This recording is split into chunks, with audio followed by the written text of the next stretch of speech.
Hi అండి, this is doctor P Ravikiran, general physician and diabetologist at Owners diabetic centre Champapet. What are the symptoms of diabetes? జనరల్గా diabetes will cause increase urination, అంటే ఆ sugar ఎక్కువ ఉండడం వలన kidneys మీద load పడడం వలన ఆ షుగర్ అంతా కిడ్నీస్ ద్వారా వెళ్ళిపోతుంది. సో షుగర్ ఒకటే వెళ్ళిపోకుండా దాంతోపాటు వాటర్ని కూడా తీసుకెళ్ళిపోతుంది. So the patient will have polyuria, అంటే ఎక్కువ మోతాదులో మూత్రం రావడం, మాటికి మూత్రం రావడం, అదొకటి.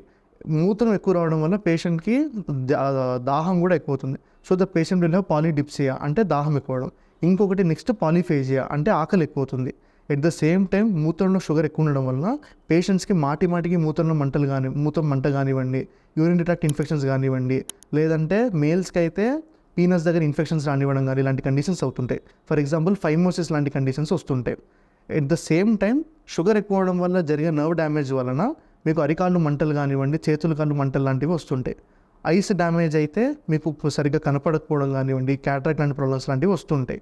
ఒకవేళ హై షుగర్స్ ఉన్నాయనుకోండి, ఒక్కొక్కసారి పాల్పిటేషన్స్ లాగా రావడం కానివ్వండి, అంటే గుండెల దడలా కనిపించడము, చెమట ఎక్కువ రావడము, భయం కనిపించడం లాంటివి కూడా అవుతుంటాయి.